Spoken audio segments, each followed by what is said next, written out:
नमस्कार, स्वागत है आपका हमारे चैनल पर। मैं हूं आपके साथ शिप्रा सैनी। महाराष्ट्र सरकार को बड़ा झटका लगा है। बॉम्बे हाई कोर्ट ने रिपब्लिक टीवी के editor in chief Arnab Goswami को राहत देती है।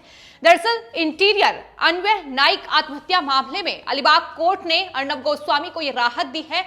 16 अप्रैल तक व्यक्तिगत उपस्थिति से छूट अर्णव गोस्वामी को दी गई है। तो अपने आप में अर्णव गोस्वामी के लिए ये एक बड़ी राहत है, लेकिन वहीं महाराष्ट्र सरकार और खासतौर पर शिवसेना के लिए एक बड़ा झटका, क्योंकि जिस तरीके से अर्णव गोस्वामी को फंसाने की साजिश, उनकी गिरफ्तारी हो, इसको लेकर लगातार महाराष्ट्र सरकार तमाम कोशिशें कर रही थी। लेकिन फिलहाल महाराष्ट्र की बॉम्बे हाई कोर्ट ने अर्णव गोस्वामी को यह बड़ी राहत दी है। आपको बता दें, इससे पहले अलीबाग कोर्ट ने इंटीरियर डिजाइनर अन्वय नाइक आत्महत्या मामले में 10 मार्च को पेश होने के लिए अर्णव गोस्वामी को बुलाया गया था और सीजेएम ने पहले अर्णव गोस्वामी की उपस्थिति को छूट देने से साफ तौर पर मना कर दिया था। लेकिन एक बार फिर से जब कोर्ट में सुनवाई हुई है तो बॉम्बे हाई कोर्ट ने यह बड़ी राहत दी है। आपको बता दें, 2018 में महाराष्ट्र में इंटीरियर डिजाइनर अन्वय नाइक ने आत्महत्या की थी। उनकी मां की भी हत्या हुई थी, जिसको लेकर महाराष्ट्र सरकार अर्णव गोस्वामी को फंसाती नजर आई।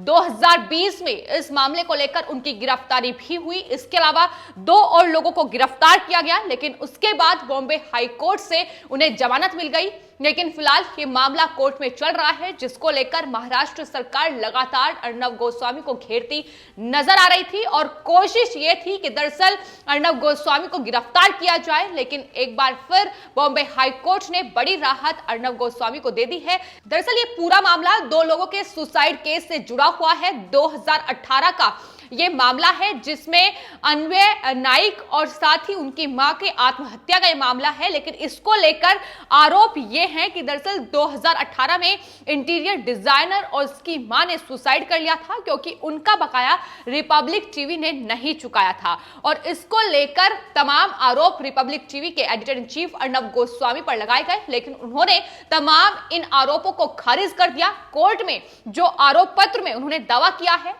रिपब्लिक टीवी की ओर से यह कहा गया है कि दरअसल नाइक ने अपनी मां की हत्या कर दी थी और मई 2018 में अपने अलीबाग स्थित घर में खुद को फांसी लगा दी थी, क्योंकि 3 आरोपियों की फर्मों द्वारा बकाये का भुगतान नहीं किए जाने के कारण वो तनाव में थे। तो अर्णव गोस्वामी और रिपब्लिक टीवी ने इन तमाम आरोपों को सिरे से खारिज कर दिया था। साथ ही अर्णव गोस्वामी ने यह कहा था कि पुलिस ने वो मामला फिर से खोला है। 2018 में यह मामला बंद हो गया था, लेकिन चूंकि महाराष्ट्र सरकार लगातार अर्णव गोस्वामी को घेरती नजर आ रही है और यही वजह है कि उन्हें परेशान करना चाहती है, इसलिए 2020 नवंबर में अर्णव गोस्वामी की गिरफ्तारी इस मामले में हुई। लेकिन बॉम्बे हाई कोर्ट ने उन्हें जमानत दे दी।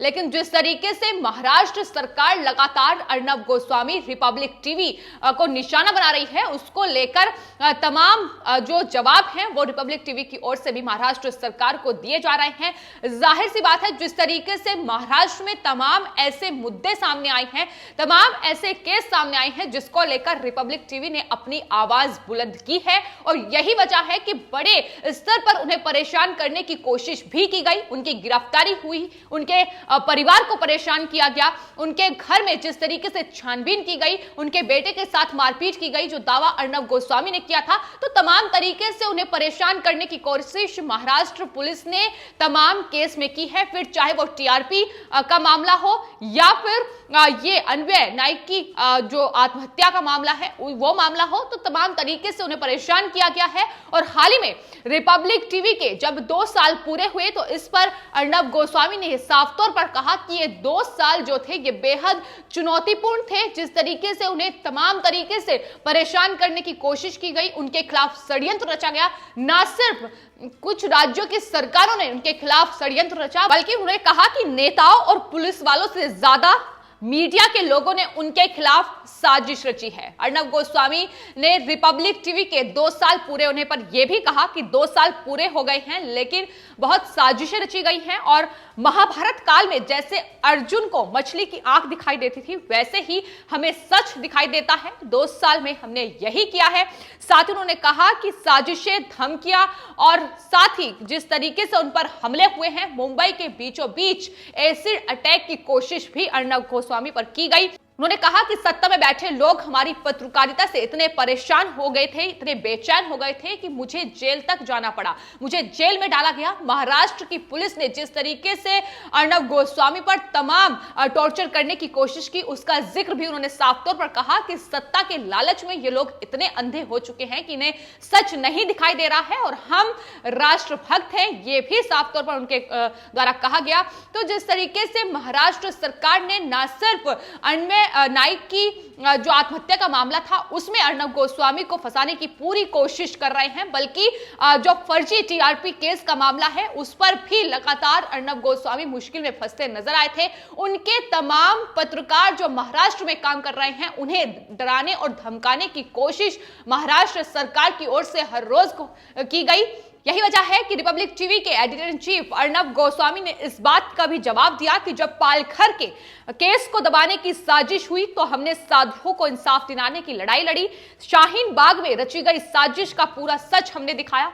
इसके अलावा टुकड़े टुकड़े गैंग ने दिल्ली में दंगे कराए तो रिपब्लिक भारत ने उन्हें बेनकाब किया। सुशांत सिंह राजपूत की हत्या के मामले में भी पूरी तरीके से जो फाइलें थी उन्हें दबाने की कोशिश की गई, लेकिन हमने ईमानदार जांच की शुरुआत की। हमें ये हौसला सिर्फ और सिर्फ दर्शकों के प्यार से मिला है, ये अर्णव गोस्वामी ने कहा है। तो ऐसे तमाम मुद्दे बीते दिनों हुए हैं जिसको लेकर महाराष्ट्र सरकार बौखलाई हुई थी और यही वजह है कि बदले की भावना से वो अर्णव गोस्वामी को फंसाती नजर आई। फिर चाहे वो पालघर केस हो, सुशांत सिंह राजपूत की हत्या का मामला हो या कंगना रनौत के ऑफिस पर जिस तरीके से बुलडोजर चलाने का काम बीएमसी और शिवसेना के इशारे पर किया गया, उसको लेकर भी उन्होंने अपनी आवाज बुलंद रखी और तमाम उनके पत्रकार जो महाराष्ट्र में काम कर रहे हैं उन्हें किस तरीके से टॉर्चर किया गया, उन्हें जेल में जाना पड़ा, इसको लेकर भी उन्होंने कहा कि पूरी तरीके से सत्ता में बैठे लोग हमें फंसाने की कोशिश कर रहे हैं, लेकिन हम सच दिखाते रहेंगे।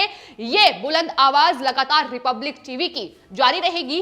तो जिस तरीके से तमाम मामलों में फंसाने की कोशिश हो रही है, ना सिर्फ ये सत्ता में बैठे लोग, महाराष्ट्र सरकार, बल्कि तमाम ऐसे मीडिया कर्मियों को भी उन्होंने निशाने पर लिया कि दरअसल कुछ लिबरल कुछ लोग हैं जो लगातार मुझ पर निशाना साध रहे हैं। फर्जी टीआरपी केस को लेकर भी उन्होंने कहा कि जो एफआईआर दर्ज हुई थी, जो शुरुआत में शिकायत थी, वो रिपब्लिक टीवी के खिलाफ नहीं बल्कि तमाम दूसरे मीडिया चैनल्स के खिलाफ थी। लेकिन चूंकि महाराष्ट्र सरकार सिर्फ और सिर्फ बदले की भावना से ये कार्रवाई कर रही थी, तो ऐसे में उन्होंने रिपब्लिक टीवी को फंसाने के लिए हर एक षड्यंत्र रचा और टाइम्स नाउ से लेकर इंडिया टुडे तक का नाम सामने नहीं आया, लेकिन सिर्फ और सिर्फ रिपब्लिक टीवी को निशाना बनाया गया। सवाल यह भी उठता है कि आखिर 25 सालों से जो इंडिया टुडे लगातार नंबर 1 की रेस में था, तो अब रिपब्लिक टीवी लगभग 25 साल के बाद नंबर 1 की रेस में आया है। उसको लेकर भी लोग सवाल कर रहे हैं कि आखिर इंडिया टुडे से सवाल क्यों नहीं किया जाता है, क्यों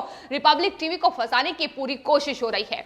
तो फिर चाहे इंटीरियर अन्वय नाइक की आत्महत्या का मामला हो, उनकी मां की आत्महत्या का मामला हो या फिर टीआरपी केस हो, तमाम ऐसे मुद्दों को लेकर सिर्फ और सिर्फ रिपब्लिक टीवी को ही फंसाया गया है। लेकिन रिपब्लिक टीवी के खिलाफ इन तमाम षड्यंत्रों, इन तमाम साजिशों के बावजूद भी रिपब्लिक टीवी लगातार आगे बढ़ रहा है और अब रिपब्लिक बांग्ला आने वाला है। रिपब्लिक बांग्ला को अर्णव गोस्वामी होस्ट करेंगे, यानी ऐसे पहले पत्रकार होंगे जो 3 भाषाओं में किसी डिबेट को होस्ट करेंगे या किसी चैनल को होस्ट करेंगे। तो अपने आप में लगातार रिपब्लिक टीवी उपलब्धि हासिल कर रहा है और यही वजह है कि तमाम लोगों को ये बातें खल रही हैं, फिर चाहे वो तमाम दूसरे चैनल के पत्रकार हो या फिर महाराष्ट्र सरकार, खासतौर पर ना सिर्फ महाराष्ट्र सरकार बल्कि कांग्रेस पार्टी को लेकर भी जिस तरीके से अपनी आवाज अर्णव गोस्वामी ने बुलंद की, वो हर एक मुद्दे को लेकर कांग्रेस पार्टी को घेरते नजर आए। लेकिन कांग्रेस पार्टी चूंकि मिलकर सत्ता में महाराष्ट्र में बैठी हुई है, तो ऐसे में बदले की कार्रवाई किस तरीके से बदले की भावना से की गई है, यह साफ तौर पर दिखाई देता है।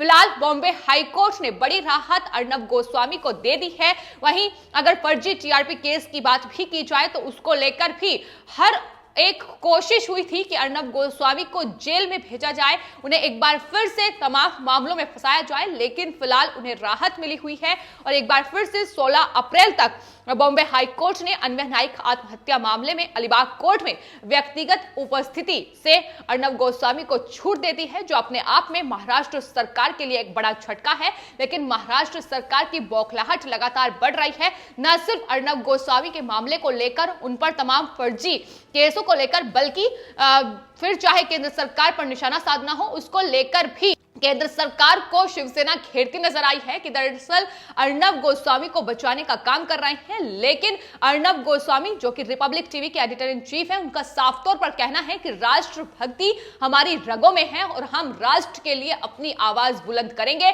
फिर चाहे तमाम ऐसे लुटियंस पत्रकार या फिर तमाम ऐसे नेता जो देश विरोधी ताकतों का साथ देते हैं, फिर चाहे वो कितने ही हमें फर्जी केस में क्यों ना फंसा लें। तो पत्रकार अर्नब गोस्वामी और रिपब्लिक टीवी के खिलाफ हुई हर साजिश का जवाब उन्होंने बखूबी तरीके से दिया। उन्होंने कहा कि रोज नई साजिश, रोज नए केस हमें डगमगा नहीं सकते हैं, हमारी आवाज ऐसे ही बुलंद रहेगी। उन्होंने कहा कि जिस तरीके से हमारे खिलाफ साजिश रची जा रही है, वो डरे हुए कमजोर लोग हैं। नेताओं और पुलिस वालों से ज्यादा मीडिया के लोगों ने उनके खिलाफ ये साजिश रचने का काम किया है। लेकिन फिलहाल हर मोर्चे पर जवाब रिपब्लिक टीवी की ओर से तमाम ऐसे लोगों को दिया जा रहा है। आपकी इस पूरे मामले को लेकर क्या राय है, हमें कमेंट बॉक्स में जरूर लिखें और चैनल को सब्सक्राइब करें। धन्यवाद।